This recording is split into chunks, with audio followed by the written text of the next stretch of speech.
जैसे रमजान शुरू हुआ तो मुझे बहुत सारे लोगों ने ये सवाल पूछा कि आप कौन सी फूड्स इस्तेमाल करते हैं रमजान में जिनसे आपका वेट मेंटेन रहता है और आपकी बॉडी फुली नरिश्ड रहती है। वैसे तो हर एक की बॉडी अलग होती है और उन्हें अलग फूड्स रिकमेंड की जाती हैं, बट एज ए जर्नल हमें कुछ ऐसी फूड्स होती हैं जिन्हें लाजमी कंज्यूम करना चाहिए, जो हमारी रमजान में न सिर्फ नरिशमेंट देती हैं, हमें तरोतवाना रखती हैं और हमें तमाम वो काम करने में मदद देती हैं जो हमें रमजान में करना चाहते हैं। हमारे यहाँ होता क्या है कि जब भी हम रमजान में रोजे रखते हैं तो सबसे पहला काम क्या होता है, हम सुस्ती का शिकार हो जाते हैं। हमारे लोग सारा सारा दिन बैठकर सोते रहते हैं, कहते हैं रमजान आ गया तो हम कुछ नहीं करेंगे, बट ऐसा नहीं है। आप लोग अगर चंद इन फूड्स का इस्तेमाल करके, क्योंकि आप सही तरीके से अपनी सहरी और अफ्तारी कर नहीं रहे होते और आपको सही बेनिफिट नहीं मिल पाते रमजान मुबारक। साल में एक मर्तबा ये महीना आना होता है और अगर आप इसको इफेक्टिवली यूज करेंगे तो आपको बहुत फायदा होगा। आपका टाइम जाया किए बगैर हम फूड्स की तरफ चलते हैं। First, dates. डेट एक नेचुरल शुगर का सोर्स है, क्योंकि आप लोग देखते हैं कि हमारे नबी सल्लल्लाहु अलैहि वसल्लम ने फरमाया है, उसका मफहूम है कि रोजा हमेशा खजूर और पानी के साथ अफ्तार करो। तो खजूर की इतनी अहमियत है, बहुत सारी स्टडीज ये बताती हैं कि उन लोग जिनको डायबिटीज होती है उन्हें खजूरें दी गई और उनके बाद में टेस्ट किए गए तो उनके शुगर लेवल्स इतने हाई नहीं हुए। तो आप लोगों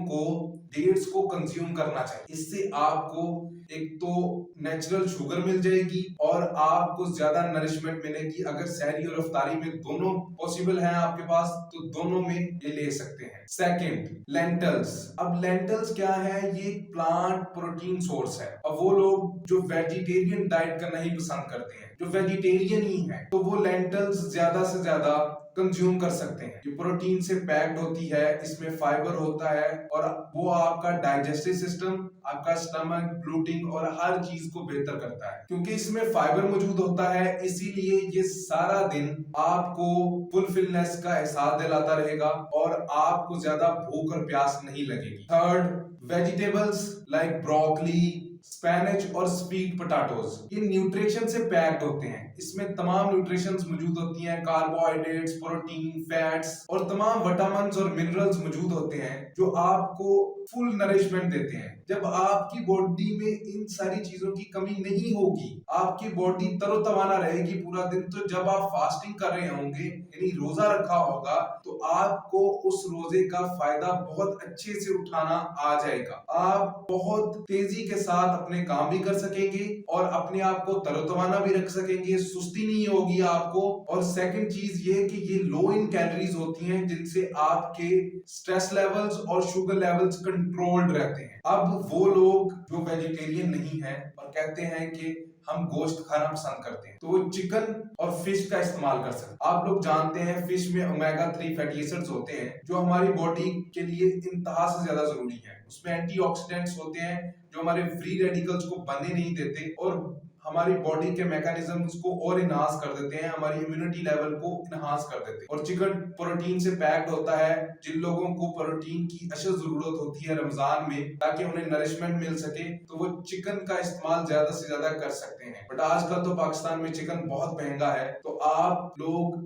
थोड़ा सा कम रखें, कोशिश करें कि आप वेजिटेबल्स ज्यादा खाएं ताकि आपको ज्यादा बजट पर भारी भी ना पड़े और आपको इफेक्टिवली चीज मिल सके। अब कुछ लोगों का ये सवाल होता है कि हम दही खाना पसंद नहीं करते, बट मैं आप लोगों को बता सकता हूं कि दही बहुत ज्यादा इफेक्टिव है। एक तो इसमें प्रोटीन बहुत ज्यादा होती है, सेकंड इसमें कैल्शियम होती है। अब वो लोग जिन्हें कैल्शियम की कमी है वो इस रमजान को इस तरह इफेक्टिवली यूज कर सकते हैं कि योगर्ट ज्यादा से ज्यादा इस्तेमाल करें, मिल्क ज्यादा से ज्यादा इस्तेमाल करें, जिनसे उनके कैल्शियम लेवल्स इंप्रूव हो जाएं। और जब कैल्शियम लेवल्स उनके इंप्रूव हो जाएंगे तो उनकी बोन स्ट्रेंथ बढ़ जाएगी और वो ज्यादा तेजी से काम कर पाएंगे, उन्हें कम थकन महसूस होगी और इस माह रमजान का वो भरपूर फायदा उठा पाएंगे। अब होल ग्रेन्स के बारे में ये कहा जाता है कि अगर आप लोगों के पास होल ग्रेन्स मौजूद हैं, क्यूना मौजूद है, ब्राउन राइस मौजूद है, ये सारी चीजें भी अपनी डाइट में ऐड कीजिए। इन सारी चीजों से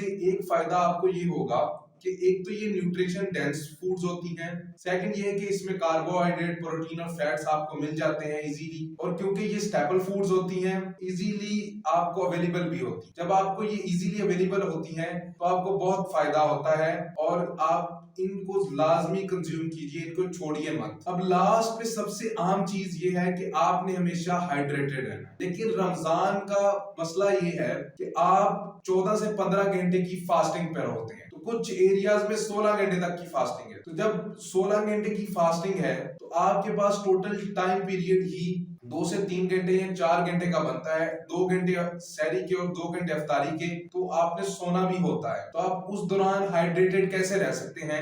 आप कोशिश कीजिए कि आप सहरी में और अफ्तारी में अपने आप को हाइड्रेटेड रखने के लिए तुख्मलंगा का इस्तेमाल कर सकते। तुख्मलंगा में ये काबिलियत होती है कि वो पानी को पी लेती है और जब आपकी बॉडी में जाती है तो उस पानी को रिलीज कर देती है। जब वो पानी को रिलीज कर देती है तो आपको सारा दिन प्यास की शिद्दत महसूस नहीं होती और आप हाइड्रेटेड रहते हैं। जैसे आप डिहाइड्रेशन का शिकार होते हैं तो आपके जिस्म में फटीग हो जाती है और फटीग होने से आपका जिस्म दर्द करता है। उम्मीद करता हूँ कि आपको हमारी वीडियो पसंद आई हो।